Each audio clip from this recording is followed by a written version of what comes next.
Hello, sleepy travelers, and welcome back to Boring History for Sleep.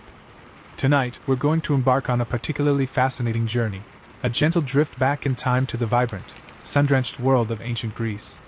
We'll find ourselves in the bustling heart of Athens, a city teeming with philosophers, merchants, and artists, where the air carries the scent of olive groves and the distant murmur of the Aegean Sea. Our focus tonight will be on a figure often whispered about, sometimes admired, and frequently misunderstood, the Hetaira. Imagine, if you will, a woman of extraordinary intellect, grace, and independence, a true star in her own right, navigating the complex social currents of her time with wit and charm. Hetaira were not simply companions. They were often educated, artistic, and influential women who held a unique, often paradoxical, position in ancient society. We'll gently explore a day in the life of such a woman, tracing her rituals, her interactions, and the subtle rhythms of her world. So, allow yourself to sink deeper into your comfortable space. Perhaps dim the lights a little further, and let the gentle current of history carry you away. There's no need to rush, no need to strain.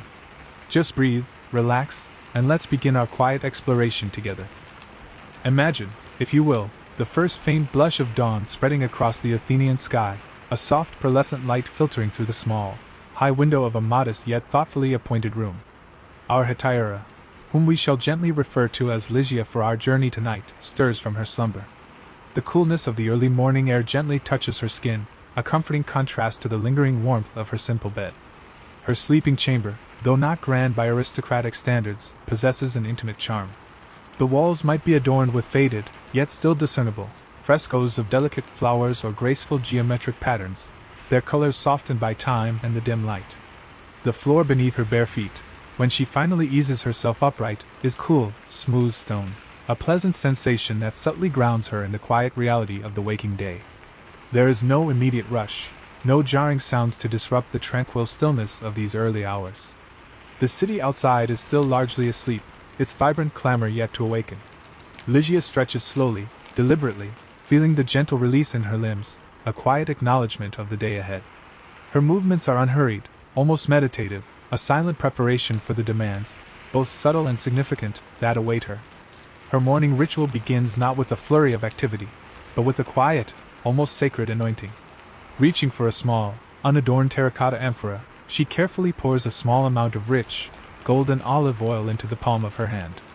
The scent is distinct, a deep, earthy, slightly peppery aroma that speaks of the land and its ancient bounty.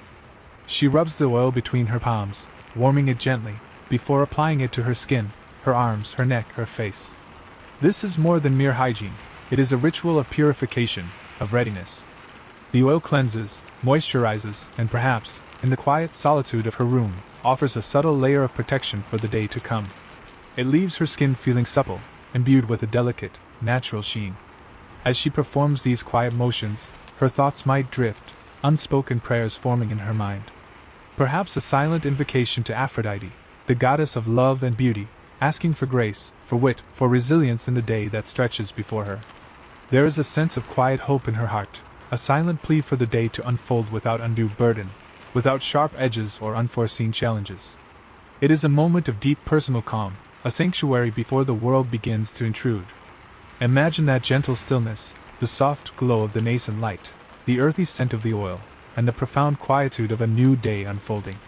It is a rhythm of life that feels both ancient and deeply familiar, a comforting start to the hours ahead, a silent promise of a day lived with intention, no matter the circumstances. As the last lingering traces of the anointing oil settle into her skin, Lygia turns her attention to the careful and deliberate art of adornment. This is not a rushed, hurried preparation, but a thoughtful, almost ritualistic transformation. She moves towards a small, polished bronze mirror, its surface reflecting the soft light of the room, offering a slightly distorted yet serviceable image of herself. Near the mirror, arranged neatly on a small wooden table, lie her tools and pigments, small, intricately carved bone or wooden spatulas, tiny pots of powdered minerals, and vials of scented oils.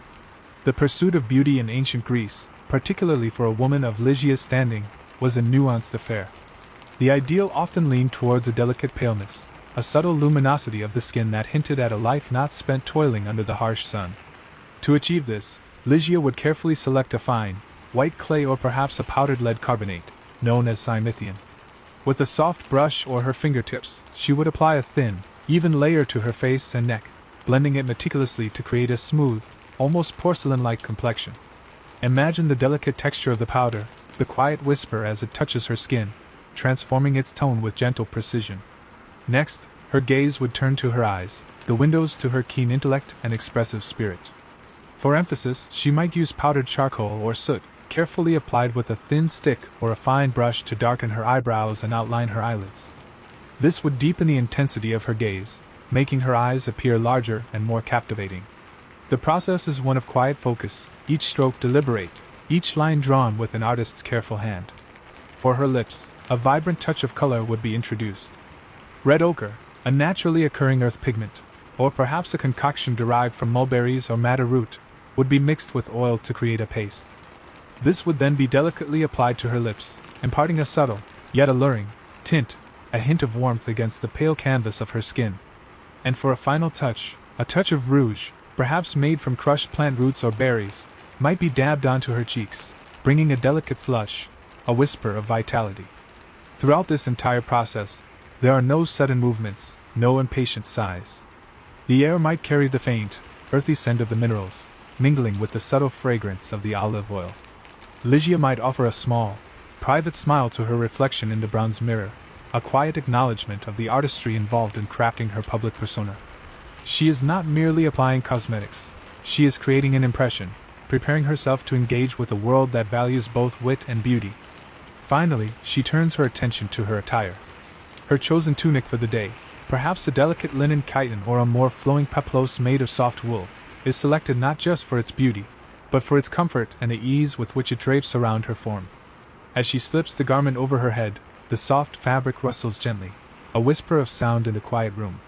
She adjusts the folds, perhaps pinning it elegantly at the shoulders with decorative brooches, allowing the material to fall in graceful pleats. The choice of color might be subtle, a soft earth tone, or perhaps a rich blue or deep red, chosen to complement her complexion and the pearls or simple gold ornaments she might eventually weave into her hair.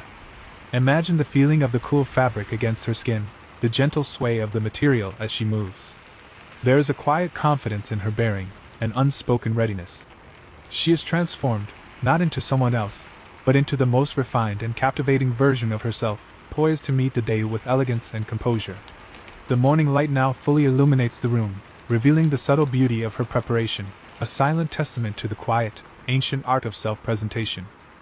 With her meticulous morning toilette now complete, and the soft, nascent light of the Athenian dawn having transformed her from the private woman into the poised attirer, Ligia turns her attention to the fundamental, yet profoundly calming, act of nourishment.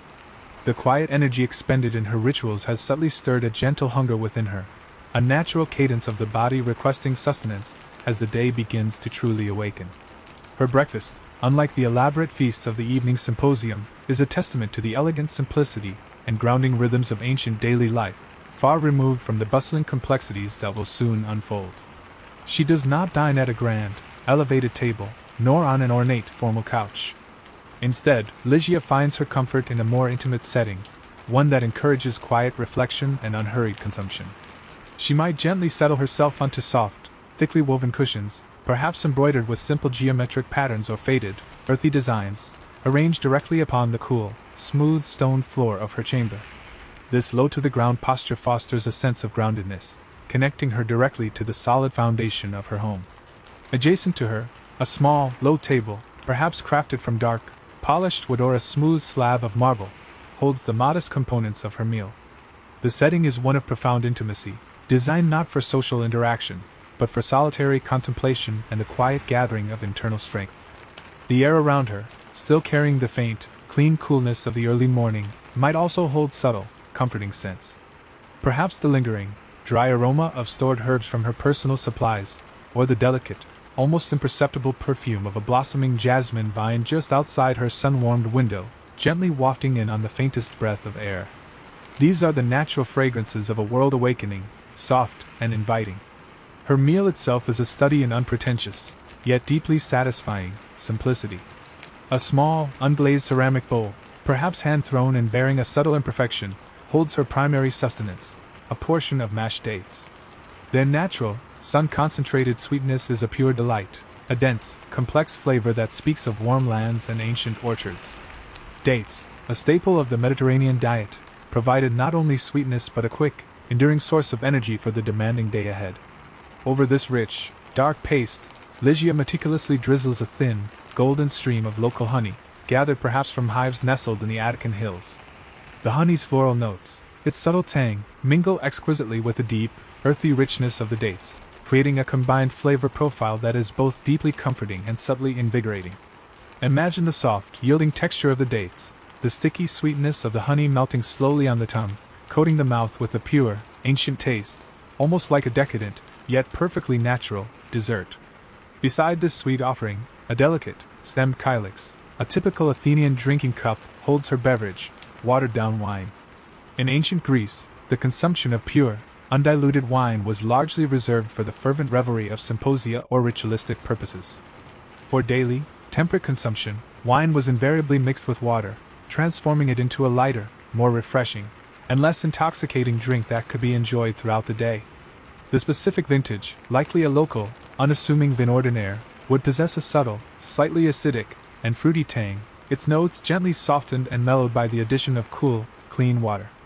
Ligia sips from her kylix slowly, allowing the nuanced flavors to linger on her palate, finding a quiet comfort in its gentle, subtle warmth.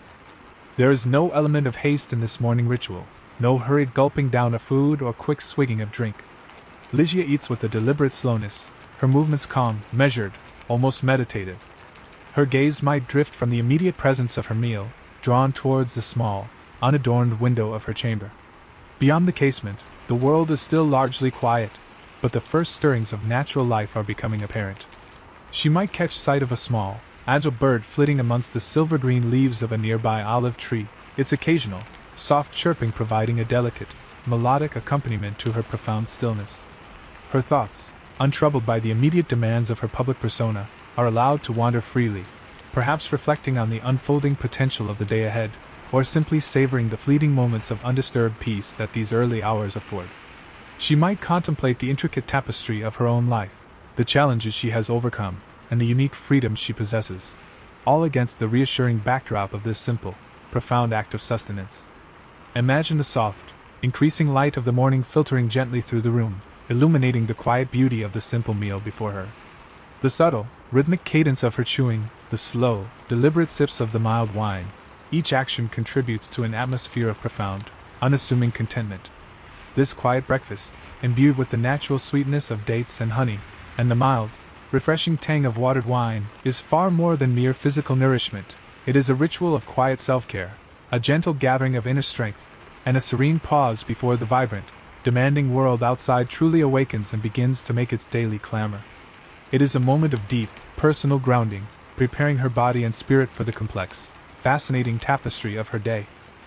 With her morning rituals of cleansing, adornment, and quiet nourishment now complete, and the sun having ascended further, casting a warmer, more direct, yet still gentle, light across the terracotta rooftops of Athens, Ligia prepares to step beyond the quiet sanctuary of her home.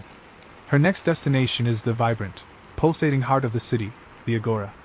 This is not merely a common marketplace, it is the vital artery of Athenian life, a sprawling, dynamic space where commerce, profound philosophical discourse, civic duties, and the very essence of daily existence converged in a perpetual, yet always fascinating, spectacle. It is a place where every sense is gently awakened, yet never overwhelmed. As she emerges from the relative stillness and shaded intimacy of her private street, the sounds and scents of the agora begin, almost imperceptibly at first, to weave their complex tapestry around her. The distant murmur that was once just a formless hum now begins to clarify, resolving into a symphony of human activity, rich in texture and subtle rhythm. The distinct, yet mellowed, cries of vendors hawking their myriad wares start to emerge from the general hum, perhaps the sonorous, almost musical shout of a fishmonger extolling the pristine freshness of his catch from the nearby coast, or the rhythmic, almost chanting call of a textile merchant displaying his finely woven cloths, their colors softened by the morning light. There is the gentle, intermittent clatter of pottery being stacked or moved, the soft, pervasive shuffling of hundreds of sandaled feet against the dusty, well-trodden ground, and the ever-present, low drone of myriad conversations, a continuous, flowing hum of daily life unfolding. Ligia steps into this vibrant tapestry with a deliberate, almost serene grace. Her earlier preparations, the carefully applied makeup that subtly enhanced her features, and the elegantly draped tunic that flowed around her form, serve not just for her personal satisfaction, but for her public presentation. As she moves through the periphery of the burgeoning crowd, there is a subtle ripple, a fleeting, almost imperceptible turning of heads, a quiet, knowing glance from those who occupy and traverse this bustling space. She is known, perhaps widely by reputation, perhaps by sight from previous encounters, a distinctive and captivating figure even amidst the throngs of ordinary citizens, merchants, and foreign visitors. Yet, her demeanor remains exquisitely composed, her head held with a quiet dignity, almost as if she is observing the rich tableau of the world around her, rather than being actively consumed by its incessant currents. There is no overt bravado in her posture, only a serene confidence, a quiet, inner strength that seems to radiate outward. Her specific quest today, amidst the myriad, captivating offerings of the agora, is for spices. The air here is a complex, ever-shifting blend of aromas. The sharp, invigorating, briny tang of fresh seafood brought in from the nearby coast, mingling with the wholesome, earthy aroma of grains, legumes, and sun-dried olives from the surrounding farmlands. These foundational scents are subtly interwoven with the sweet, intoxicating perfume of ripening fruits, figs, grapes, pomegranates, and most alluringly for Ligia, the pungent, exotic, and wonderfully evocative fragrances of the spices themselves, carefully brought from distant, mysterious lands across the seas. Ligia navigates the narrow pathways that snake between the countless stalls, her steps measured and unhurried, taken with an inherent grace that prevents any accidental brushes or collisions. She is careful to avoid the occasional discarded bits of fruit peel, a stray olive pit, or the rare, damp patch on the dusty ground. Her destination is the specific merchant specializing in these aromatic treasures. She finds him amidst a small cluster of stalls, his offerings displayed in open, inviting sacks made of coarse, natural fibers. Imagine the sight that greets her, the vibrant, muted hues of the spices themselves. The deep, golden warmth of saffron threads, meticulously gathered and dried, their delicate, almost honeyed aroma hinting at culinary delights and luxurious dyes. The rich, woody, comforting scent of cinnamon sticks, perhaps freshly broken to release their potent fragrance. The pungent, slightly peppery notes of cumin seeds, their aroma promising exotic flavors.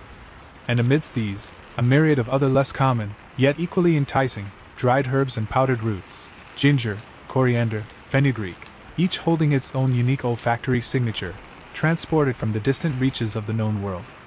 She might carefully pick up a handful of dried bay leaves, their fragrant oils releasing with a gentle rub between her fingertips, a quiet, tactile pleasure. The exchange with the merchant would be unhurried, a gentle negotiation of price and quality, a subtle dance of ancient commerce conducted with respectful quietude.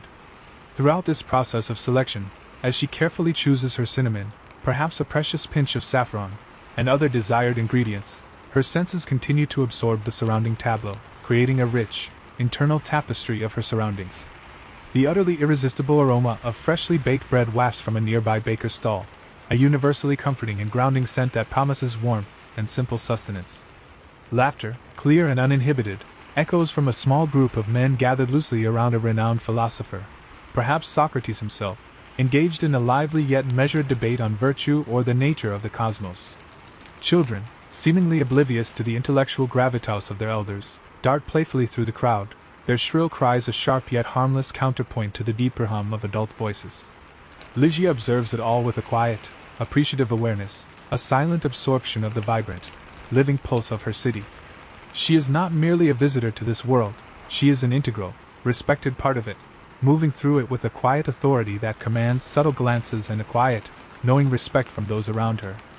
The overall feeling is one of gentle immersion, a rich sensory bath without any sharp edges or overwhelming intensity. Having completed her gentle foray into the vibrant heart of the Athenian agora, and now laden with the subtle fragrances of the market, the lingering scent of spices, the faint memory of fresh bread, Ligia makes her return to the tranquil haven of her own dwelling. The subtle clamor of the city, its myriad voices and movements, gradually recedes behind her, replaced by the profound quietude that allows for deeper reflection, personal pursuits, and the cultivation of inner peace.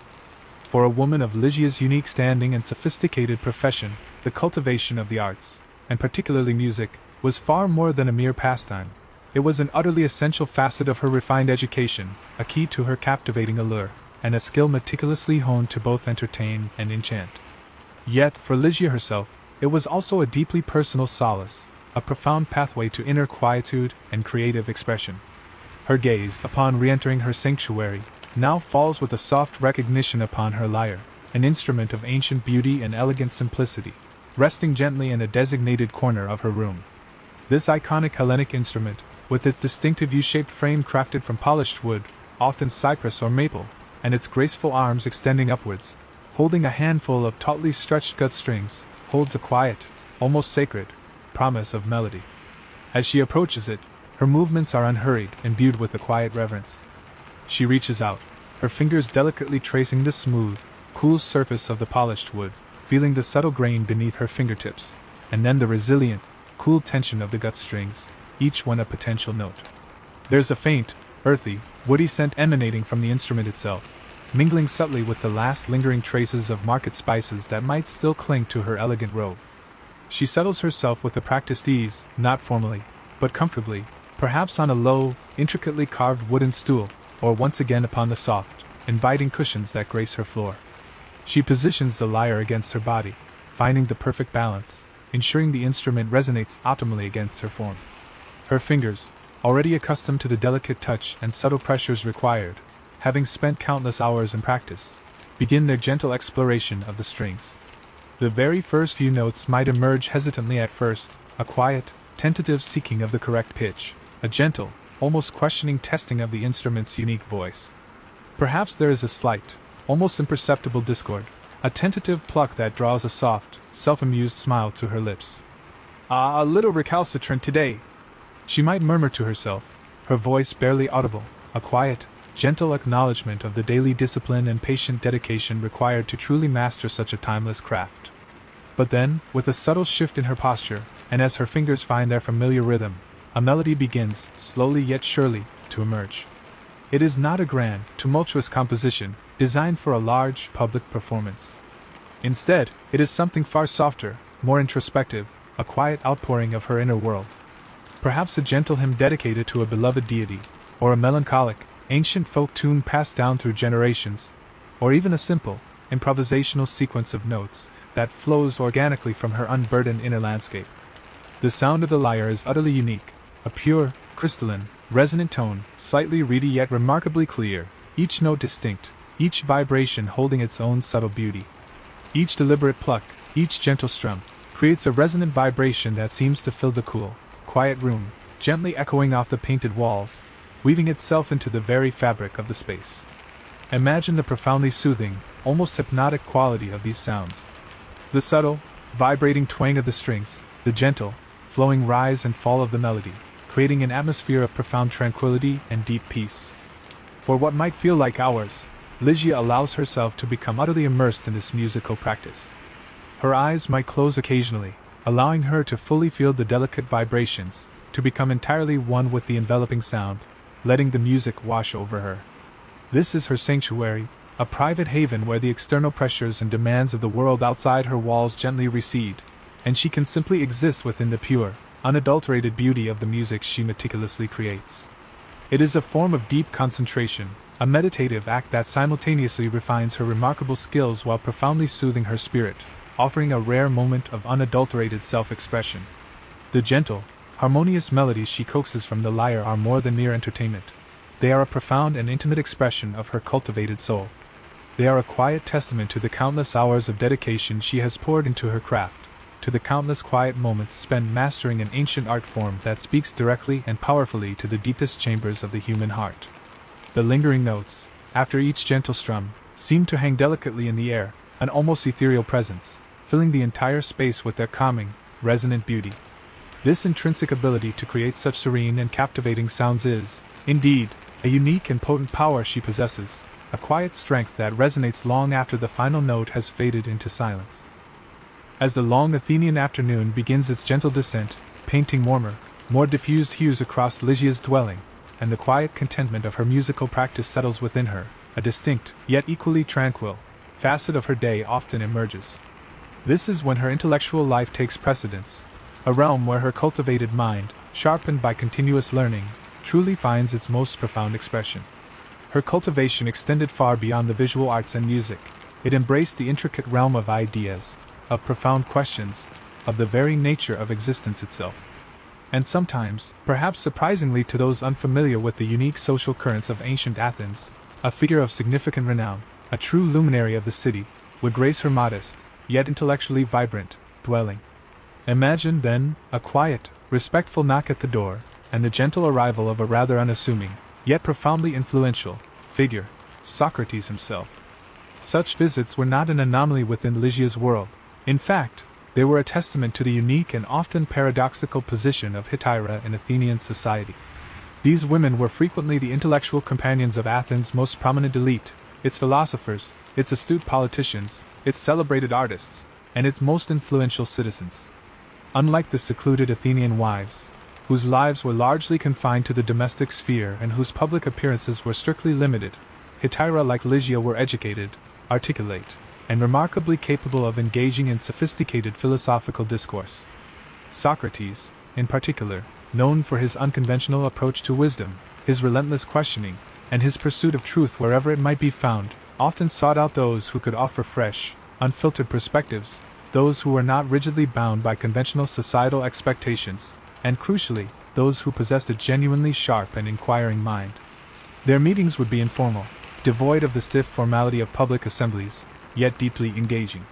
They might settle themselves comfortably in a quiet, shaded courtyard, bathed in the gentle warmth of the fading sun, beneath the dappled light filtering through the leaves of an ancient olive tree, its scent subtle in the air. Or if the day was too warm, they might remain inside, where the thick stone walls ensured the air remained cool and still, a perfect environment for sustained thought. Small, elegant cups, perhaps simple ceramic kylikes or more refined silver bowls, containing cool, watered wine, would be poured with quiet reverence, their surfaces reflecting the soft, golden light of the afternoon. The entire atmosphere would be one of quiet anticipation, a tranquil space where minds could truly meet without the strictures of public life or the pressures of societal judgment. The tenor of their conversation would never be light, ephemeral chatter. Instead, it would delve deeply, gracefully, into profound and timeless subjects: the elusive nature of justice, the intrinsic essence of beauty, the often debated definition of truth, or the intricate complexities of love and human desire in all its forms. Lygia, far from being a passive, silent listener, would actively and thoughtfully participate. She would listen intently, her expression thoughtful, her eyes reflecting the subtle depths of the discussion, absorbing every nuance of argument and counter-argument. Then, with a subtle shift in her posture or a quiet, deliberate sip of her wine, she might interject with a remarkably perceptive observation, a pointed yet gentle question, or, as our imagined scenario suggests, a remarkably witty and insightful remark about love, a topic she understood with a profound, lived wisdom. Imagine Socrates pausing, his brow perhaps furrowing slightly in momentary surprise at the unexpected sharpness of her insight, then slowly relaxing into a deep, appreciative smile. Her comment, perhaps cutting through a layer of academic abstraction with its direct, practical understanding of human connection, would resonate with a simple yet profound truth. There might be a shared moment of silent acknowledgement, a subtle nod between two keen minds recognizing a truth unvarnished by conventional thought. The exchange would be stimulating, certainly, yet never overly energetic or argumentative.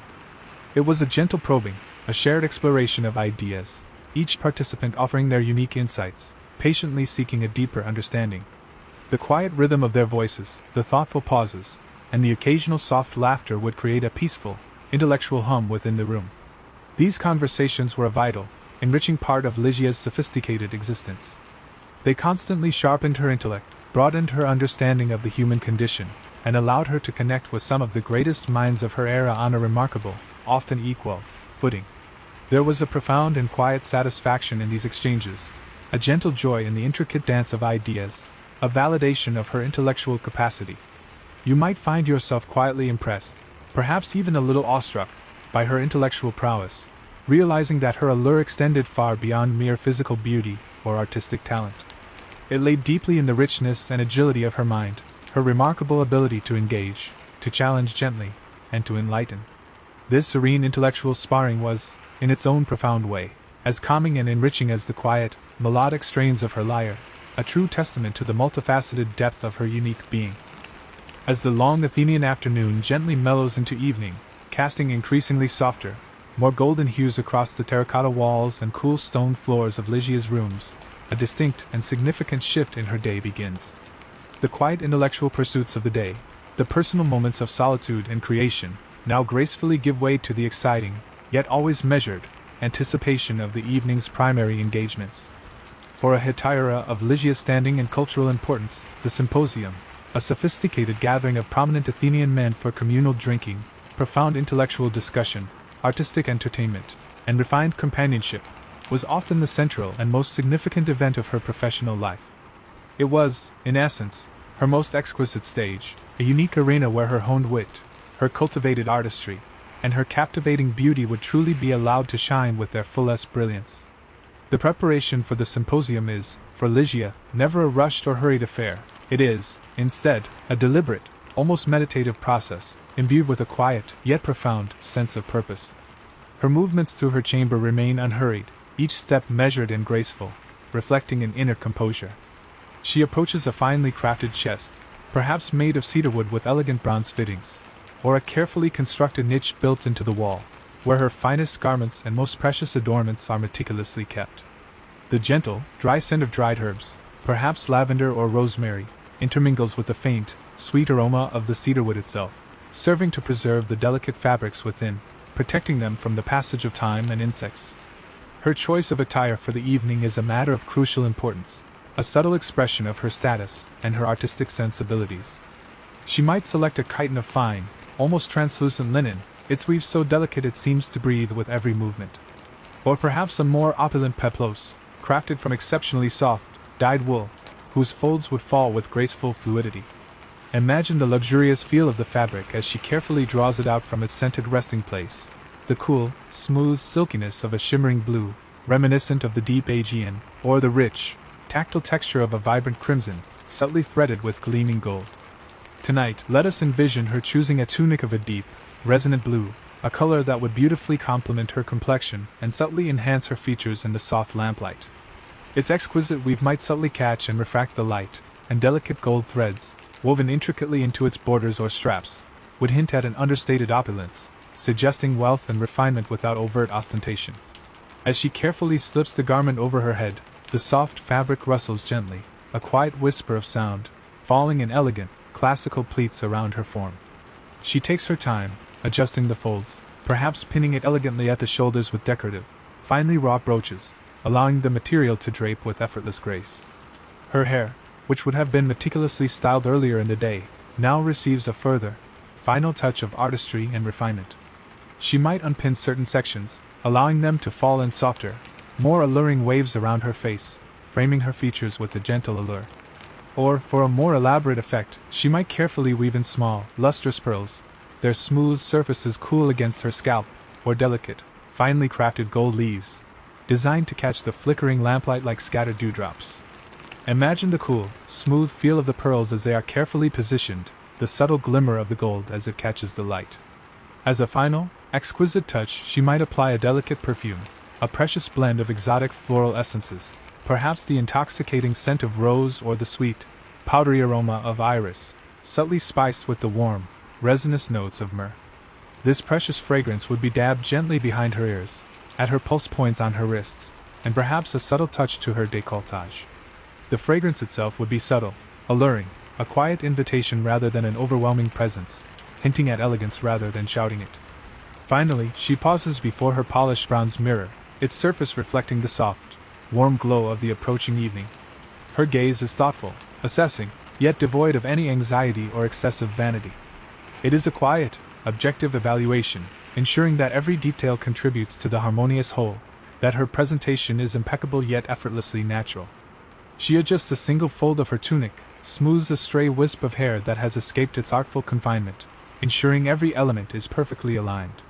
There is a quiet confidence in her posture, a subtle grace that speaks of a deep preparedness, a serene readiness for the hours ahead. She is no longer simply Lygia, the woman of quiet rituals and private thoughts. She is Lygia, the captivating hetaira, fully transformed and exquisitely poised to engage, to entertain, and to influence the most discerning minds of Athens. This entire process of preparation is akin to an accomplished actress preparing for a significant, multifaceted role, though without the frantic energy or hurried movements of a modern stage.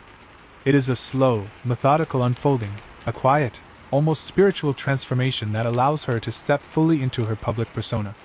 The light outside her window continues its gentle descent, deepening to shades of soft rose and ethereal violet, a silent, beautiful signal that the city is preparing for its nocturnal life. Ligia, too, is now fully ready. She stands, composed, radiant, and utterly serene, poised for the journey ahead, a figure of profound elegance and quiet anticipation, embodying the very promise and allure of the Athenian night. With her meticulous preparations complete, her mind attuned to the evening's unfolding, and the last vestiges of twilight gently fading into the deep, inky indigo of the Athenian night sky, Ligia takes her leave from the comforting familiarity of her home. As she steps outside, the air that greets her is noticeably cooler, a crisp caress against her skin, carrying the faint, clean scent of the earth, of ancient stone, and a subtle, sweet perfume of night-blooming jasmine that drifts from nearby enclosed gardens, mingling with the last remnants of the city's daytime aromas. Above, the first bright, solitary stars begin to prick through the velvety expanse, like scattered, precious diamonds meticulously strewn across an immense, dark cloth, signaling the full embrace of the night. The bustling, vibrant sounds of the agora, which had dominated the daylight hours, have long since subsided, replaced now by the hushed, almost reverent symphony of the truly sleeping city. The occasional distant bark of a dog, a soft, muffled sound echoing through the stillness, or the faint, rhythmic clang of a blacksmith's hammer from a remarkably late working forge, perhaps far on the city's outskirts, are the only disturbances to the profound and enveloping quiet. The winding streets, once teeming with life, with merchants, citizens, and bustling activity, are now largely deserted, their uneven surfaces of ancient stone smoothed and softened by the generous, pervasive veil of darkness. Ligia begins her journey towards the grand villa of her host for the evening's symposium. The path she takes is far from unfamiliar. It is a route she has traversed countless times before, in varying degrees of light and shadow, under the scorching midday sun and the cool embrace of night. Her sandals, carefully chosen not only for their elegant simplicity but also for their comfort and the soft, rhythmic click they make upon the ancient, worn stone, guide her steps with a familiar cadence. Each footfall is deliberate, measured, a gentle rhythm against the quiet, enveloping backdrop of the sleeping city, contributing to the pervasive calm. There are, of course, no bright, artificial street lamps to illuminate her way as there are in our modern world.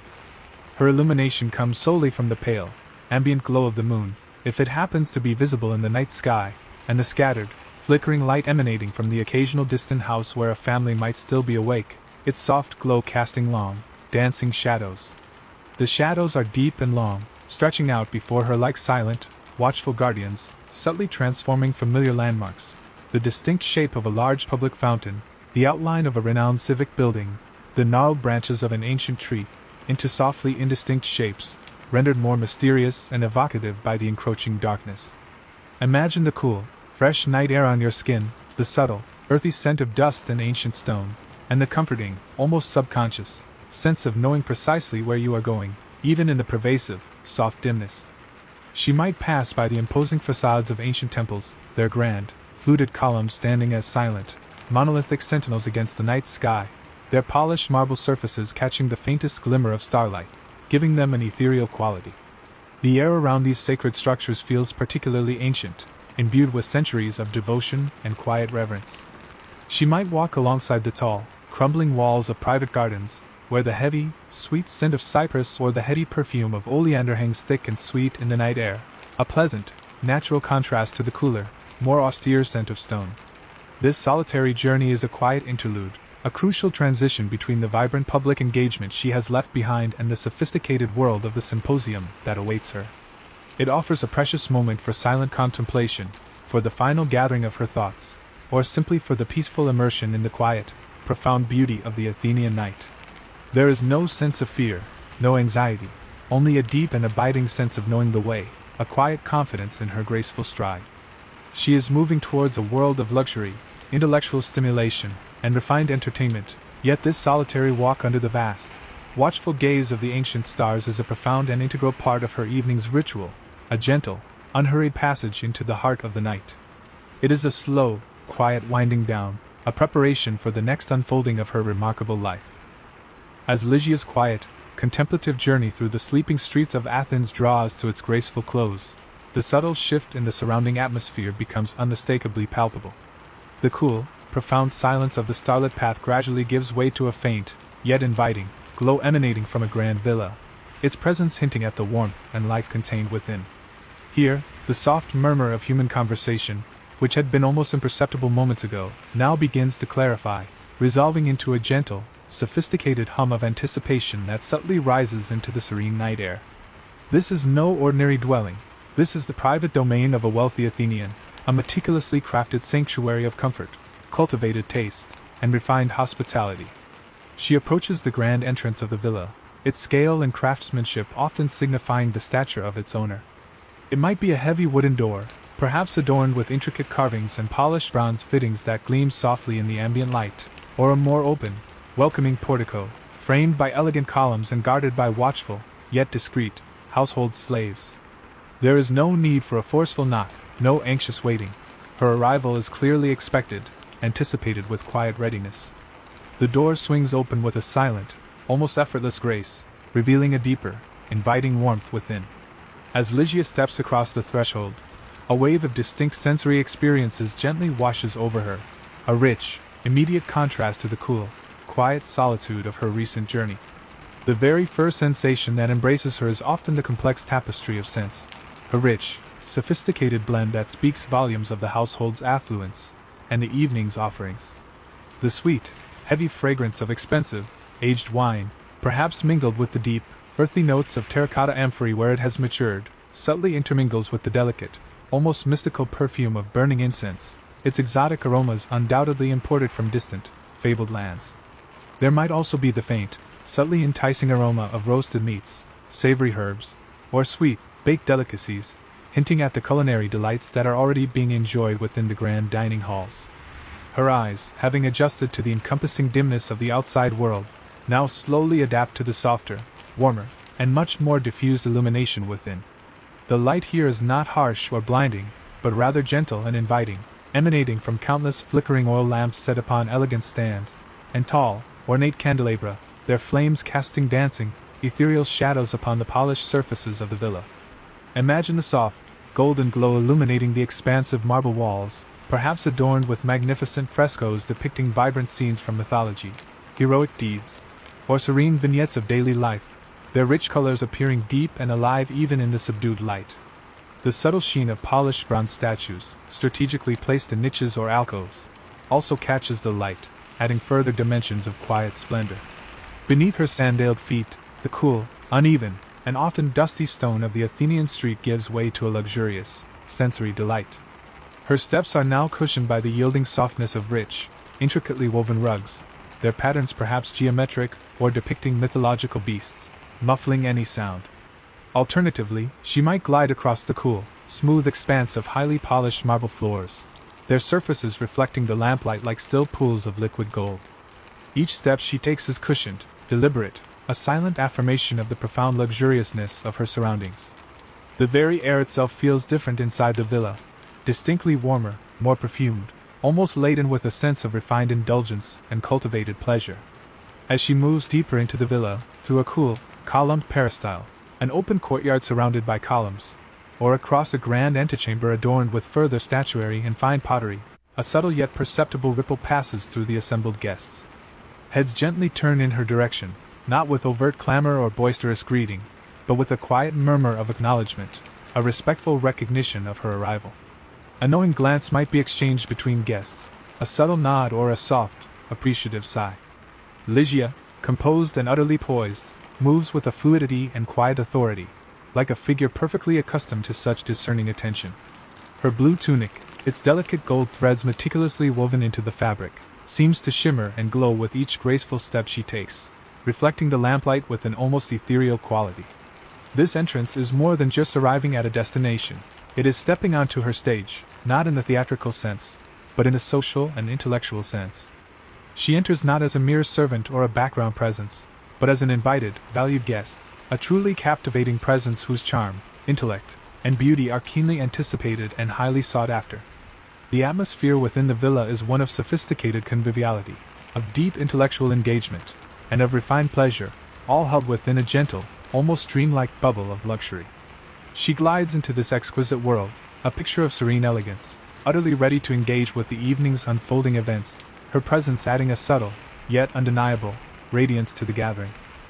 Within the luxurious and increasingly convivial embrace of the grand villa, as the Athenian evening deepens, and the carefully diluted wine flows gently from the large craters into the gleaming kylix, a different and equally exquisite form of artistry often begins to take center stage. The sounds of lively intellectual discussion and quiet, appreciative laughter, which had previously dominated the space, might begin to subtly soften, yielding their prominence to the enchanting and alluring strains of music. Among the various instruments that would typically grace such a sophisticated symposium, the aulos, a double-reed pipe known for its distinctive and often penetrating, yet remarkably versatile, sound, held a particular and cherished prominence. Its voice, often described as possessing a unique reedy timbre, capable of both profound emotional depth and delicate, nuanced expression, had the power to fill the entire space with a truly captivating and almost hypnotic presence.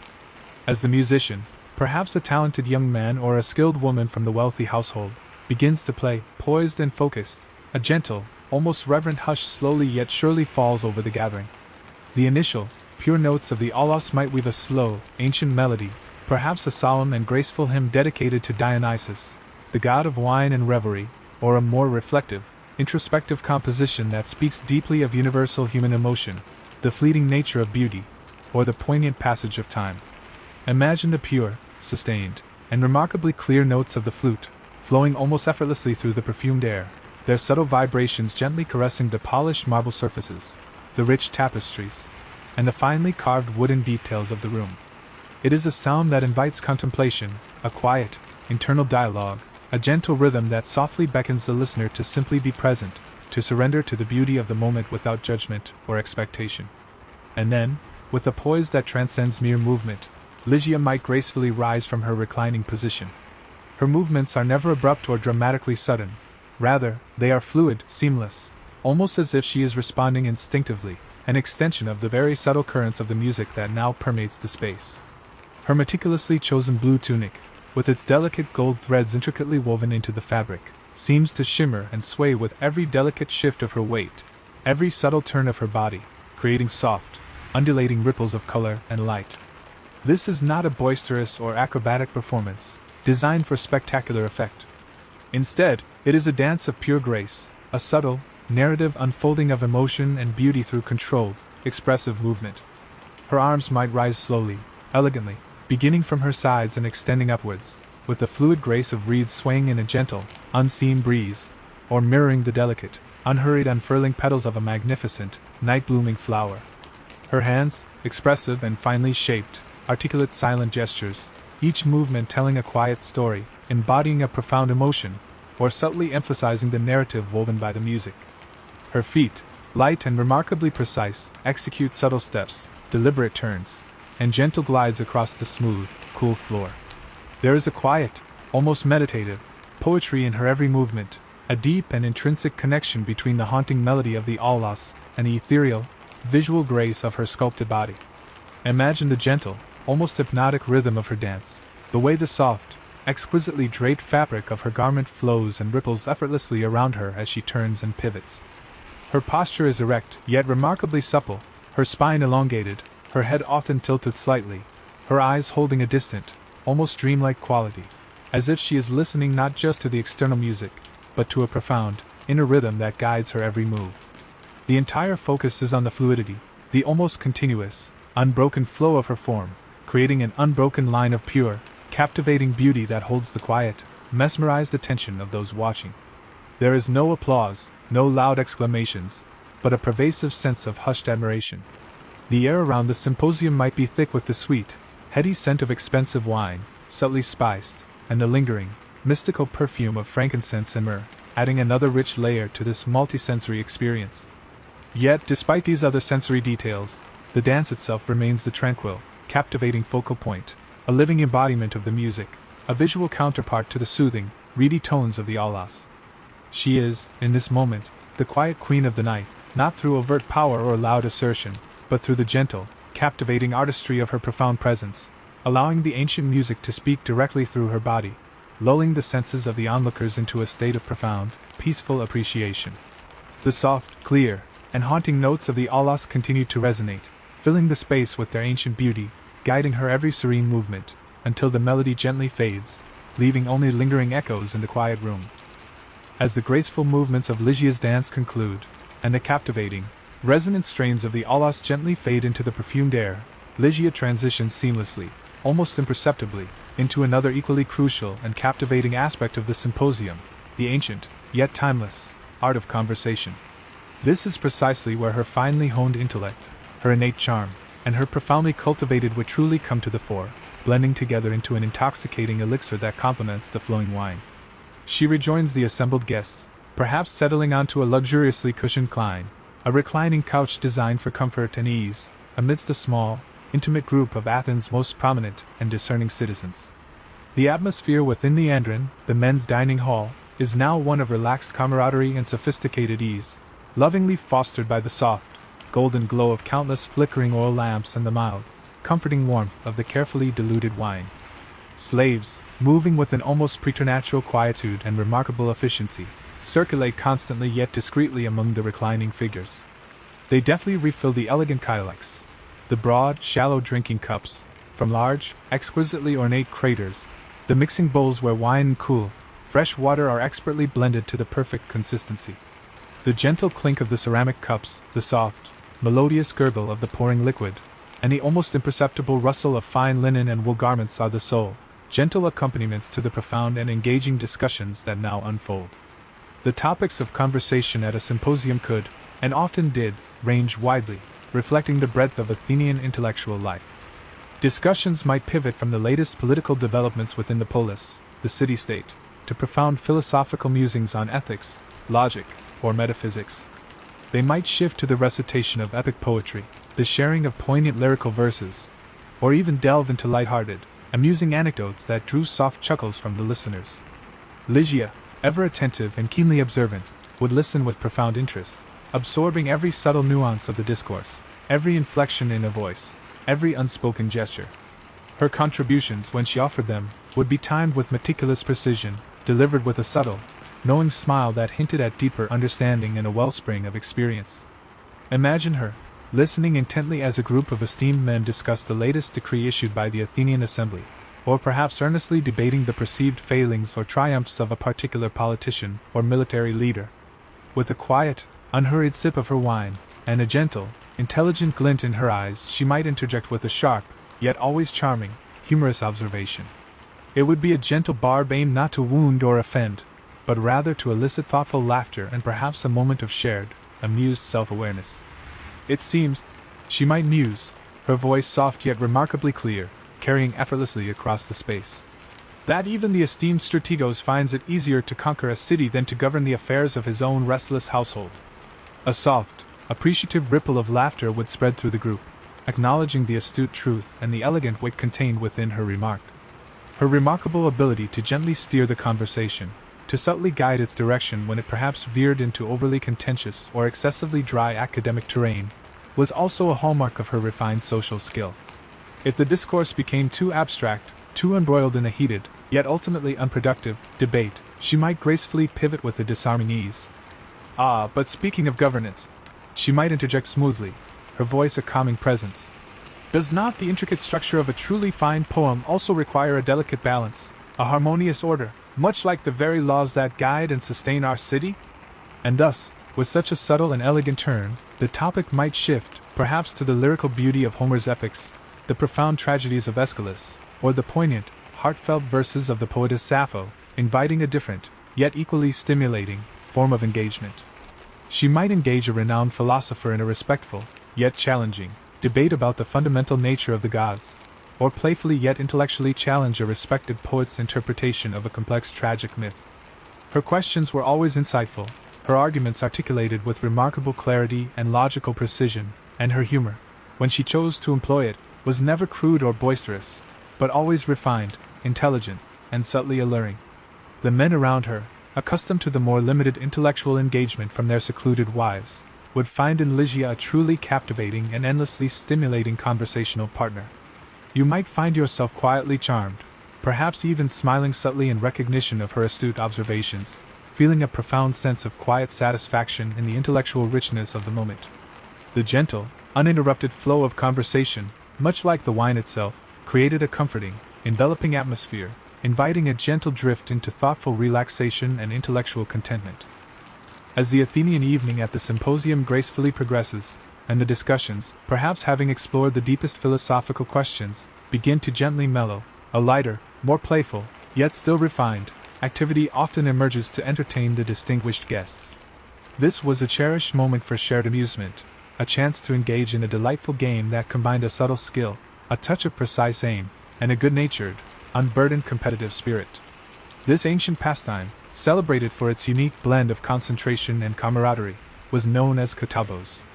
Imagine the setup of this elegant diversion: a large, shallow bronze basin, meticulously polished to a soft sheen, or a specific target placed somewhere in the convivial center of the gathering space. This target might be a small, delicate statue, perhaps of a winged Eros or a playful satyr, holding a tiny, precariously balanced disc or a small, shallow cup. The objective of katabos was elegantly simple, yet surprisingly engaging and demanded a certain refined touch. Each participant, reclining comfortably on their cushioned cline, having savored most of their wine, would carefully gather the very last few drops of wine from their kylix. With a deliberate, yet almost effortless flick of the wrist, a delicate, practiced motion honed through countless evenings, they would then aim to toss or flick these small, residual quantities of wine dregs across the room, striving with quiet concentration to accurately hit the designated target. The specific sound this unique action created was both distinctive and remarkably satisfying, a soft, yet clearly audible plink as the small quantity of wine, propelled with surprising force, struck the metallic target, creating a crisp, resonant tone that echoed softly in the quiet room. Alternatively, if the aim was less precise, there might be a more muted splash against the floor or an adjacent surface, accompanied by a gentle sigh of good-natured disappointment. There was a quiet artistry inherent in the throw, demanding a subtle judgment of distance, trajectory, and the precise amount of force. It was a game that fostered a gentle, internal focus, a moment of light, enjoyable concentration amidst the more expansive and perhaps weightier conversations that had unfolded throughout the evening. Ligia, with her naturally keen eye and her exquisitely graceful hand, often participated in this charming game. As a woman accustomed to refining her physical movements through the elegant precision of dance, and sharpening her mind through intricate intellectual discourse, this seemingly simple game of skill was remarkably well within her capabilities. She would pick up her kylix, its cool ceramic a familiar comfort in her hand, perhaps swirling the last few drops of wine within its base, her gaze steady and focused on the distant target. Then, with a fluid, almost imperceptible flick of her wrist, executed with a practiced ease that suggested both innate talent and disciplined refinement, the wine would arc gracefully through the air, a tiny, dark trajectory against the lamp-lit backdrop. Imagine the quiet anticipation that would momentarily settle over the onlookers, their eyes following the minuscule, almost invisible, flight of the wine. This would often be followed by a soft, appreciative murmur of recognition as the wine landed with a satisfying, melodious plink against the target, confirming a successful hit. A small, confident, yet understated, smile might play upon Ligia's lips, a subtle acknowledgement of her own quiet mastery. She often excelled at such small, delicate challenges, demonstrating a serene composure and a surprising precision even in moments of leisure and play. There might be a gentle, appreciative ripple of soft laughter from the men around her, perhaps a light-hearted sigh of good-natured exasperation from a participant whose aim was less precise, adding to the gentle conviviality. The atmosphere during a game of katabos was always one of gentle merriment and sophisticated enjoyment. There were no loud shouts, no boisterous exclamations of victory or defeat, but rather soft, amused chuckles, quiet exclamations of mild surprise or delicate delight, and the constant, intermittent plink of wine meeting its mark, weaving a unique, rhythmic thread into the fabric of the evening. It was a communal activity that fostered a sense of shared, unhurried enjoyment, a subtle yet strong thread of connection woven through the diverse personalities gathered in the room. You might find yourself quietly mesmerized by the simple, understated grace of the game, picturing the slow, deliberate arc of the wine, the soft, satisfying sound of its impact, and the quiet contentment that accompanied a perfectly aimed throw. It was a beautiful, unassuming moment of ancient fun, allowing minds and bodies alike to relax into shared, tranquil amusement. As the Athenian evening at the symposium gracefully unfolds, weaving its intricate tapestry of conversation, music, and games, there often comes a moment when the nuanced, professional aspect of Lygia's life takes a more direct, yet always impeccably discreet, turn. For a hetaira, whose very existence was predicated on a delicate balance of intellectual companionship, artistic expression, and alluring presence, the understanding that her attendance at such gatherings often facilitated more intimate arrangements was an unspoken truth. These were never openly declared propositions, nor boisterous negotiations, but rather subtle, carefully orchestrated overtures, conducted with a quiet decorum that preserved the refinement of the occasion. Imagine Lygia, perhaps still reclining comfortably on her luxuriously cushioned cline, seemingly engaged in a casual, flowing conversation with a particular client.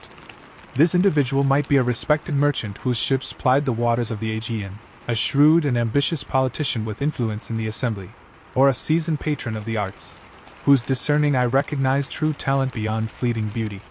Their voices, though part of the larger hum of the symposium, would remain low, almost imperceptible to the general flow of conversation, creating a private world, a small, hushed bubble of confidentiality constructed almost invisibly within the larger, convivial gathering. The air around them might feel particularly warm, carrying the lingering scents of the finest wine, subtly spiced, and the delicate perfumes that clung to the rich fabrics of their robes. The overture itself would be a master-class in polite, indirect language, a testament to the sophisticated social etiquette of the time. There would be no blunt propositions, no crude statements, but rather a series of carefully chosen words, a gentle testing of the waters, a subtle probing of intent. Perhaps the conversation would begin with an extended, heartfelt compliment on her exceptional wit, her profound understanding of a philosophical point, the captivating grace of her recent dance, or the sheer artistry of her beauty. This compliment would then subtly pivot, segueing into a quiet suggestion of a private meeting on another day, a discreet invitation to an even more secluded part of the villa later that very night, or a veiled inquiry about her availability in the days to come. The specific terms of such an arrangement, while never explicitly voiced, would be mutually understood, forming an ancient, intricate dance of subtle expectation and quiet agreement. Lygia's response to such an overture would be equally measured, a reflection of her profound self-possession and practiced grace. Her expression would remain serenely thoughtful, her composure unbroken, yet subtly observant, her inner world carefully veiled. Her eyes, however, might hold a flicker of quiet, almost imperceptible, assessment, a careful weighing of the offer's true value, the potential benefits it presented, and the subtle intricacies of the individual making the suggestion. She would process the proposal not with overt emotion or immediate reaction, but with a detached, practical, and highly intelligent mind, carefully considering its implications for her independence, the nuanced dimensions of her reputation, and her long-term financial well-being. It was a business transaction, albeit one cloaked in layers of charm and intellectual engagement. She might nod almost imperceptibly, a silent acknowledgement that the offer had been fully received and was now being carefully considered. Or she might offer a response equally veiled, a phrase that clearly indicated acceptance without any explicit, undignified declaration, thereby preserving the delicate balance of decorum and maintaining the sophisticated atmosphere of the symposium. That would be a most intriguing prospect. She might murmur, her voice soft, almost a silken whisper, yet remarkably clear, her gaze steady and direct, a hint of a private, knowing smile playing subtly on her lips. There is a profound sense of quiet authority in her decision, a demonstration of her remarkable agency and control, even within the subtly prescribed confines of her profession. She was never merely a passive object, she was always an active participant in her own destiny. This moment is brief, fleeting, a mere whisper in the larger, convivial flow of the symposium, yet it is a pivotal point in her evening's engagement. It is a quiet, yet powerful, reminder of the unique and often complex negotiations that formed an integral part of her professional life. There is no drama, no sharp intensity, merely a quiet, profound understanding passing between two individuals, a silent agreement forged in the soft glow of the oil lamps. You might feel a subtle shift in the atmosphere around this particular corner of the room, a momentary suspension of the general merriment, as this delicate, unspoken agreement settles into the quiet hum of the night, becoming part of the villa's serene rhythm. As the symposium gracefully draws to its gentle close, and the last of the distinguished guests begin their quiet departures, Ligia too prepares for her familiar return journey home. The vibrant energy and intellectual hum of the earlier hours have now pleasantly mellowed into a pervasive, profound quietude, and the grand villa, which had moments ago been aglow with laughter, spirited conversation, and the soft flicker of countless lamps, now begins to settle into its own deep, nocturnal rest. Stepping once more from the warm, perfumed interior of the villa into the cool, embracing darkness of the Athenian night, the contrast is immediate and utterly profound. The air outside feels noticeably cooler, a crisp, clean caress against her skin, carrying only the faint, earthy scent of ancient stone, dry soil, and perhaps the delicate, sweet perfume of night-blooming jasmine that drifts from secluded gardens hidden behind high walls. Above, the first, brilliant stars, which had been mere pinpricks at twilight, now appear even more numerous, a breathtaking, intricate tapestry of glittering lights meticulously scattered across the ink-black canvas of the sky, seemingly closer and more brilliant in the absence of any competing city glow. The winding streets, once teeming with life and bustling activity during the day, are now truly deserted. The occasional late-night reveler, whose voices might have echoed earlier in the night, has long since found their way home, their sounds swallowed by the quiet. There is a profound, almost sacred, silence that envelopes her, broken only by the soft, rhythmic click of her sandals upon the uneven, time-worn stone pathways. Each footfall resonates gently in the vast stillness, a solitary, reassuring cadence against the backdrop of the sleeping city. The deep, inky shadows that clung to the buildings and ancient ruins earlier in the evening now seem to stretch even longer, absorbing the faint moonlight and softening the harsh edges of the world, transforming familiar sights into softly indistinct, mysterious shapes. Ligia walks at a steady, unhurried pace. There is no sense of urgency in her stride, no anxious rush to reach her destination, only a quiet, underlying desire to return to the familiar sanctuary of her own dwelling. Her mind, perhaps still gently replaying snippets of captivating conversation, the lingering melodies of the aulos, or the subtle dynamics of the Katabo's game, gradually begins to settle into a more peaceful, reflective state. The subtle weight of the evening's performance, the careful balance of wit and charm, the sustained intellectual engagement, all of these gentle demands subtly begin to lift from her spirit. Imagine the refreshing feeling of the cool night air on your face, the almost crystalline clarity of the few sounds that remain, perhaps the distant, haunting cry of an owl, a timeless echo in the deep night, or the very faint, continuous whisper of the wind through the slender, silver-green leaves of an ancient olive tree, a sound like soft breathing. The ancient walls of the houses, the silent doorways, and the grand facades of the public buildings she passes seem to stand as timeless, watchful guardians, bearing witness to countless such quiet returns throughout the long, storied history of this city. The journey home, though it might cover a significant distance through the winding alleys and broader thoroughfares, feels less like a laborious passage and more like a gentle, unhurried procession towards profound peace. The familiar landmarks she passed earlier in the evening, a distinctive, intricately carved fountain, a particularly ancient and gnarled cypress tree, the unmistakable outline of a public edifice, are now transformed into softly indistinct forms, rendered more mysterious and evocative by the pervasive darkness. This solitary walk is a vital decompression, a quiet winding down after the intense intellectual and social engagement of the symposium. It allows her spirit to uncoil, to embrace the quiet contemplation offered by the nocturnal world. With each quiet step, the promise of her own soft bed, of quiet self-care, and of undisturbed, restorative sleep draws ever nearer. The profound quiet of the deep night is not a lonely presence, but a comforting, enveloping one, allowing the mind to drift, to settle, to prepare itself fully for the deep rest that awaits. You might find yourself feeling a gentle weariness settling into your own limbs, a silent invitation to let the peaceful quietude of Ligia's return usher you further into a state of profound tranquility. This is the quiet culmination of her demanding day, a serene passage into the deep, unburdened peace of sleep. Having completed her silent journey through the sleeping streets of Athens, Ligia finally reaches the familiar, welcoming embrace of her own home. The heavy wooden door closes softly behind her, sealing out the vastness of the night, and enveloping her in the comforting intimacy of her private sanctuary. The air within, though cooler now, still holds the faint, lingering sense of her day, the subtle fragrance of olive oil from her morning ritual, a whisper of exotic spices from the market, and the delicate perfume she wore for the symposium. These are the gentle ghosts of her daily life, softly present in the quiet. Her first inclination is not to immediately surrender to sleep, but to embark on a quiet ritual of unburdening. The evening's elaborate facade, the carefully constructed persona of the captivating Hetaira, now gently begins to dissolve. She moves with a slow, deliberate grace towards a small, functional corner of her room, where a basin of cool water, perhaps infused with a few drops of calming floral essence, awaits. There, a soft linen cloth and a small, smooth piece of pumice stone lie ready. Imagine the gentle sensation as she begins the quiet process of cleansing. With soft, circular motions, she carefully wipes away the layers of makeup, the white clay, the charcoal, the red ochre. Each stroke is slow, almost reverent, as if she is not just removing pigments, but shedding the day's expectations, allowing her natural features to re-emerge from beneath the artistry. The cool water feels refreshing against her skin, a calming balm after the warmth of the symposium. The act is symbolic, washing away the public persona, leaving only the private self. There is no urgency, only a measured, almost ritualistic pace, each movement designed to soothe and release. Next, she turns her attention to her hair.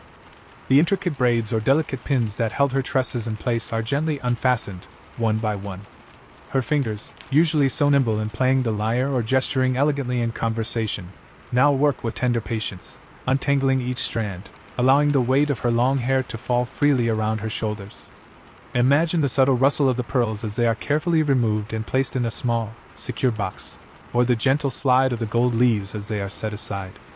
The feeling of her hair cascading down, freed from its elegant confines, must be one of profound relief, a physical loosening that mirrors an emotional release. As she performs these quiet acts of self-care, her mind, no longer actively engaged in conversation or performance, begins its own gentle process of unwinding. The events of the evening might replay in soft, muted tones, a witty remark she made, a particularly captivating melody from the aulas, the subtle glance of a prominent guest. But these memories are not sharp or demanding, they are distant echoes, like shapes seen through a veil of mist. There might be a gentle sigh that escapes her lips, a deep, silent exhalation that seems to release any lingering tensions or anxieties of the day. It is a sigh of quiet relief, of tasks completed, of obligations met. She might sit for a while longer, perhaps on her cushions, simply allowing the profound stillness of the night to wash over her. The only sounds might be the almost imperceptible whisper of her own breathing, or the distant, comforting presence of the city settling into its deepest slumber. In this solitude, she reclaims herself. The Hetaira, the public figure, recedes, and Ligia, the woman, emerges, allowing herself the simple luxury of being. There is a quiet strength in this vulnerable moment, a recognition of her own needs for rest and rejuvenation. This evening ritual is not merely about hygiene, it is a profound act of psychological unburdening. It is the dismantling of the day's careful construction, allowing her spirit to shed the roles it has played. The coolness of the water, the gentle touch of her hands on her skin, the freeing of her hair, each element contributes to a profound sense of peace. Imagine her quiet satisfaction, the deep calm that settles within her, a serene readiness for the ultimate release of sleep. It is a gentle, almost meditative dance of self-renewal, preparing her for the deepest rest the night can offer.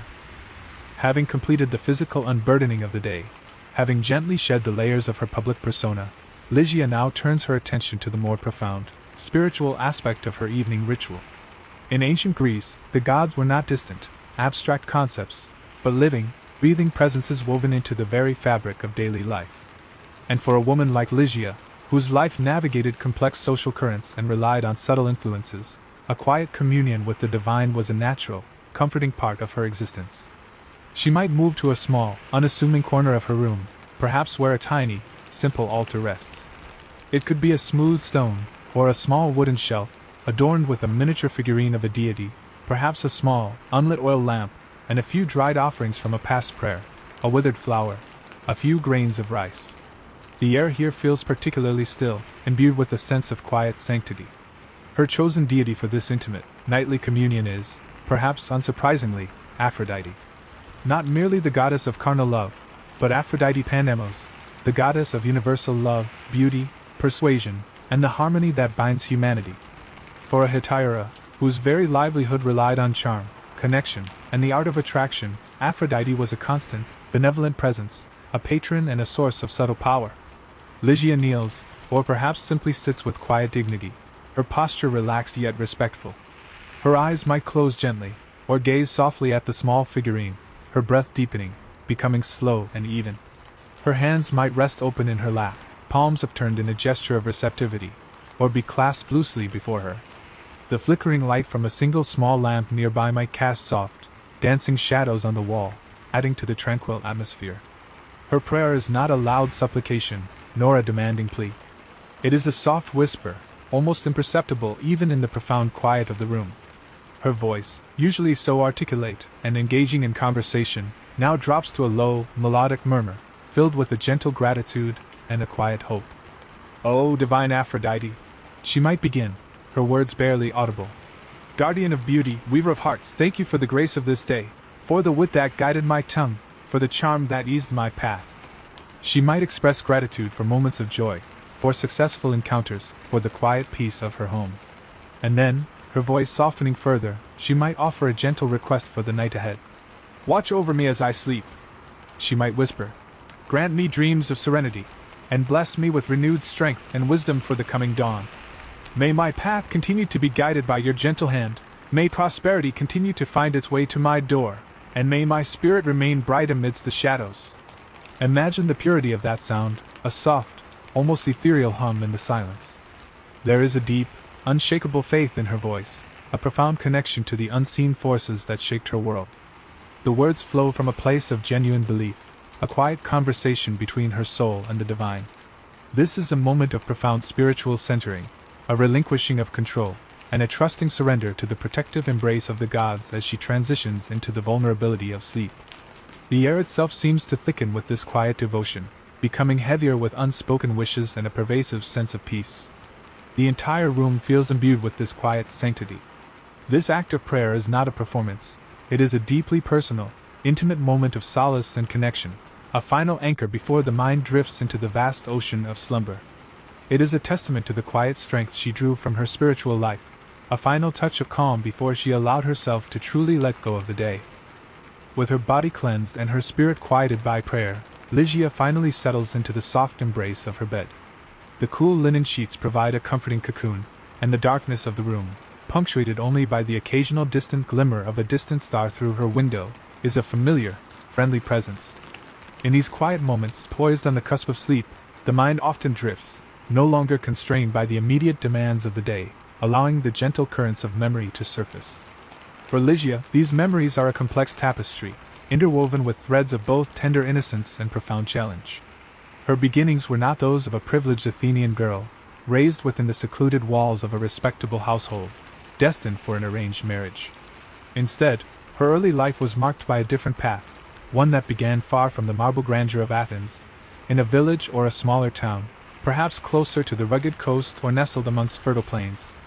Imagine her as a young girl, perhaps no older than 8 or 10, her days filled with the simple, earthy rhythms of rural life.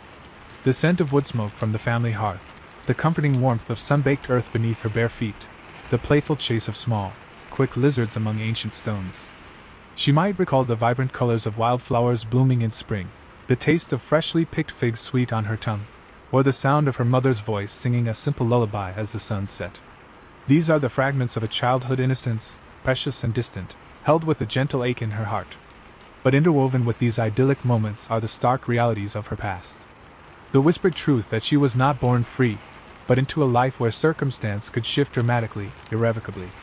The shadow of poverty, perhaps a sudden famine, or the devastating impact of war, could shatter a family's existence. And so, the memory might transition, gently, without harsh details, to the painful reality of being sold. Not as a brutal, visceral scene, but as a quiet, irreversible departure. The somber faces of her parents, the quiet, tearful farewells, the feeling of a small hand slipping from hers as she was led away by a stranger.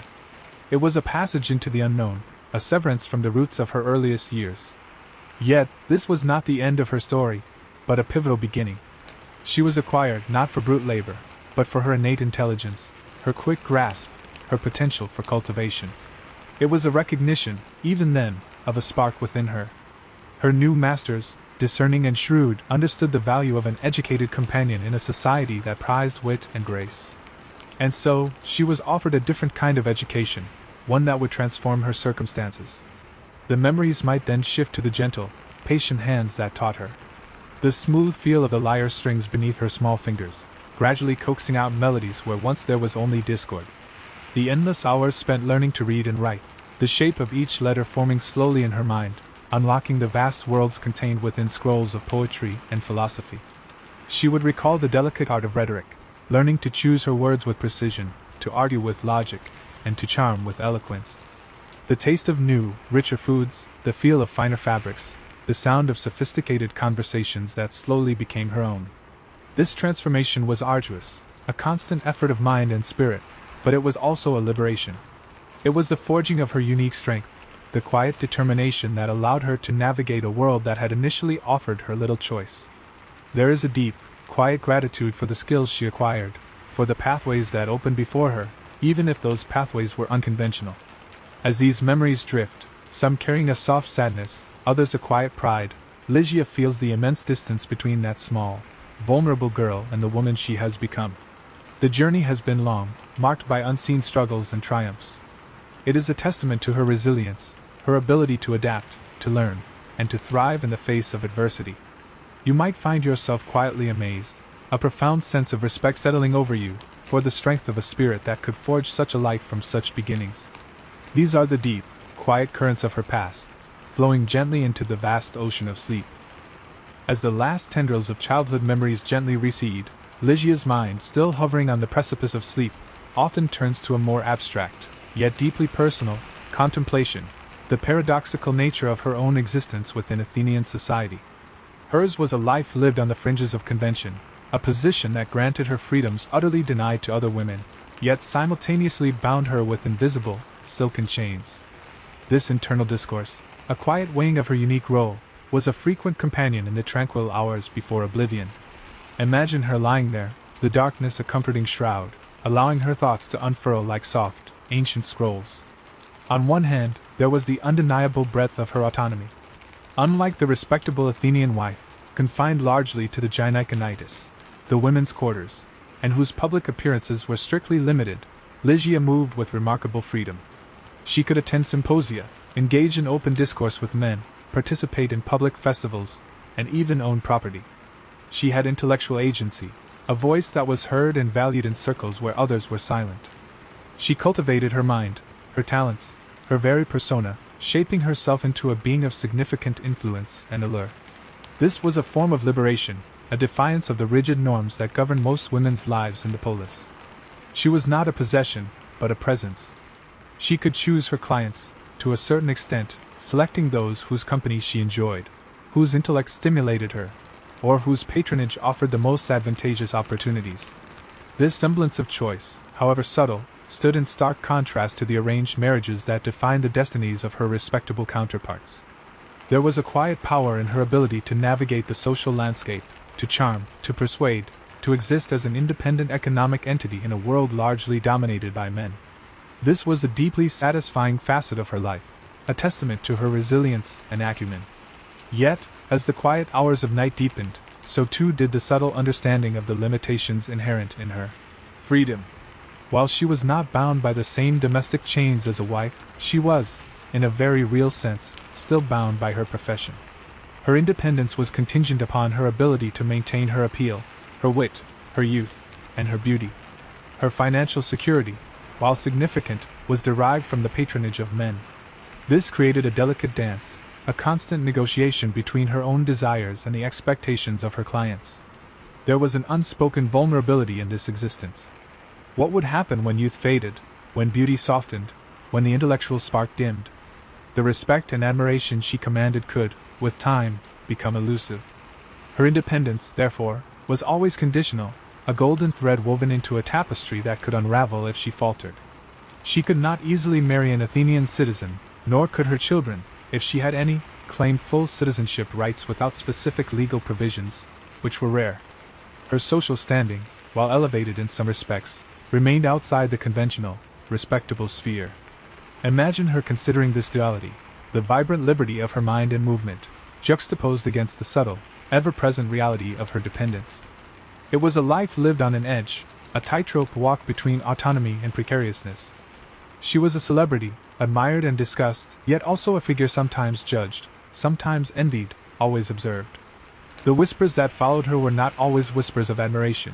Sometimes they carried the fainter echoes of societal disapproval. This quiet contemplation was not a source of distress, but a profound self-awareness. It was a recognition of the choices she had made, or had been made for her, and the intricate web of consequences that flowed from them. There was a quiet strength in accepting this reality, in understanding the precise boundaries of her unique existence. She was neither fully free nor entirely enslaved. She existed in a liminal space, a golden cage perhaps, but one she had learned to adorn and navigate with remarkable grace.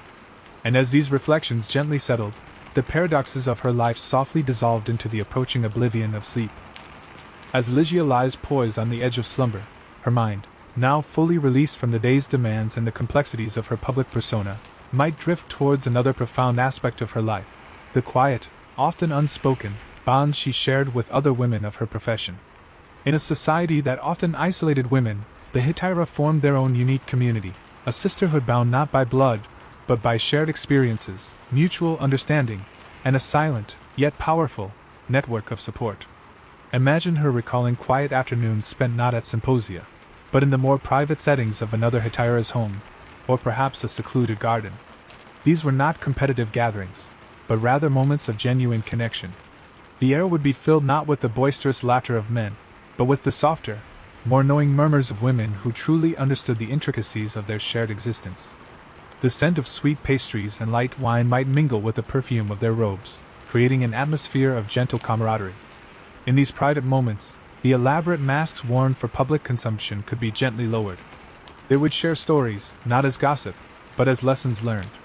They would discuss the nuances of their patrons, who was generous, who was demanding, who possessed a truly fine mind, and who merely sought fleeting companionship. These were shared insights, quiet pieces of intelligence that could prove invaluable in navigating their professional landscape. Imagine the subtle nods of understanding, the shared smiles that conveyed volumes without a single word needing to be explicitly spoken. It was a form of collective wisdom, gently passed between trusted confidants. They might exchange advice on various matters, the latest fashion trends that caught the eye, the most effective herbal remedies for a lingering ailment, or the most diplomatic way to handle a particularly difficult client. There was a mutual respect for each other's wit, artistry, and resilience. For a Hetaira, who often existed outside the conventional familial structures, these sisterly bonds provided a vital emotional anchor, a place where genuine empathy and understanding could be found. Consider the unspoken rules of this sisterhood, a quiet loyalty, a shared sense of dignity in their unconventional lives. There was no room for petty jealousies when faced with the larger societal expectations. Instead, there was a quiet solidarity, an understanding that their collective strength lay in their shared experiences and their ability to support one another in a world that could be both admiring and judgmental. They understood the sacrifices, the constant performance, the emotional toll, and the unique freedoms that came with their choices. These moments of connection were not grand or dramatic. They were gentle, intimate exchanges, often punctuated by soft laughter and knowing glances. A quiet sympathy for a difficult week, a shared amusement over a client's quirks, a subtle word of encouragement for a new artistic endeavor. It was a secret world, indeed, hidden from the gaze of conventional society, yet it was a world rich in genuine human connection, a profound source of emotional sustenance for Ligeia and women like her. As these comforting images of shared understanding drift through her mind, Ligeia feels a quiet warmth spreading through her, a sense of not being utterly alone in her unique journey. These bonds, forged in shared experience, were as strong, in their own way, as any familial tie. They provided a quiet strength, a subtle affirmation of her worth, and a deep sense of belonging within a community that truly understood the intricacies of her life. And with this comforting thought, the feeling of quiet connection gently carries her closer to the threshold of deep, peaceful slumber. And now, as the long, vibrant day of Ligeia's life in ancient Athens finally draws to its close, and the last conscious thoughts gently dissipate like smoke, she approaches the final, most tranquil threshold, the world of dreams. Her body is entirely relaxed, heavy and comfortable against the soft bed. Her breathing has deepened, becoming slow and rhythmic, the steady cadence of true rest. The deep quiet of the night holds her gently, like a soft, enveloping blanket. In this liminal space between wakefulness and profound slumber, the mind, freed from the constraints of reality, often paints its own unique landscapes. For Ligeia, whose waking life was a complex tapestry of intellect, performance, and negotiation, her dreams often offered a profound contrast, a simple, unadorned peace, a quiet landscape where her identity as a Hetaira gently dissolved, leaving only the essence of herself. Imagine, then, the soft unfurling of these dreams. They are not grand, dramatic narratives, but rather gentle, shimmering impressions, like sunlight dappling through olive leaves. She might find herself walking barefoot through a vast, silent meadow, the grass cool and soft beneath her feet, imbued with the scent of wild thyme and dew. There are no crowds, no discerning eyes, no expectations. Only the expansive, endless sky above, painted in hues of soft lavender and palest gold. The only sound is the gentle sigh of the wind, rustling through the tall grasses, a melody of pure, untroubled nature. In this dream, she is simply Ligia. Not the witty companion, not the graceful dancer, not the shrewd negotiator. Just Ligia, observing the slow, effortless flight of a distant bird, or feeling the warmth of the sun on her face. Her hands, so accustomed to the lyre or the careful application of makeup, are now simply relaxed, perhaps tracing the delicate veins of a single, perfect wildflower. There is no need for adornment, no need for performance. Her hair might be loose and unbound, catching the gentle light, free from any pearls or gold. She might encounter simple, gentle figures in this dreamscape, a smiling old woman, whose face radiates kindness and quiet wisdom, offering her a basket of ripe, fragrant peaches. Or a child, utterly guileless, extending a small, smooth stone as a gift. These interactions are not conversations, but exchanges of pure, unburdened affection, devoid of any agenda or societal expectation. The feeling is one of profound acceptance, a deep and effortless belonging.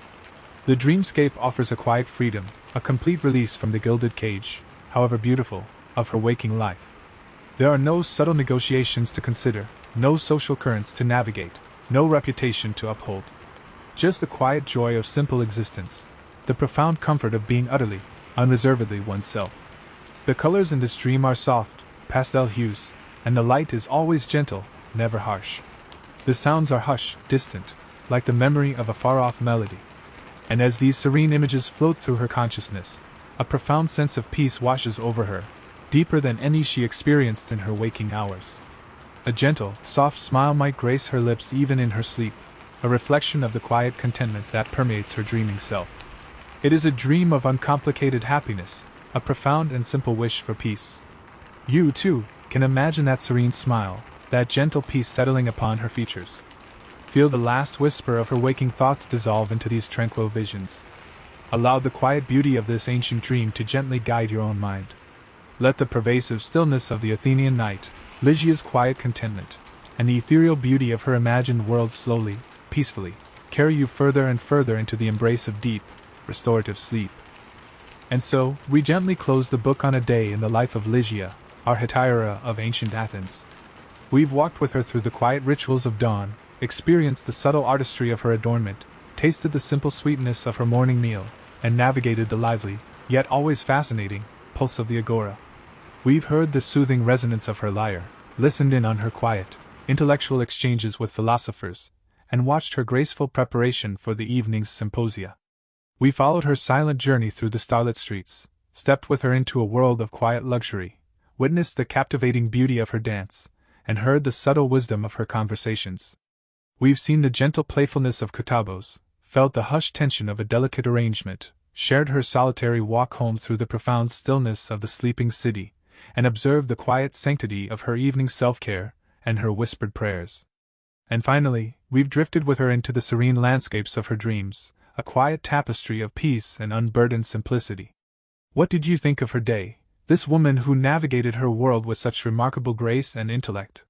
Did you picture yourself there, feeling the cool stone, smelling the olive oil, hearing the gentle aulos, sensing the quiet power she wielded? Her life, while ancient, speaks to universal themes of ambition, resilience, connection, and the eternal human quest for peace. As we gently return from the echoes of ancient Greece, back to the comforting quiet of your own space, take a moment to appreciate the stillness, the warmth of your surroundings. The complexities of history, even when explored gently, remind us of the simple comforts of the present.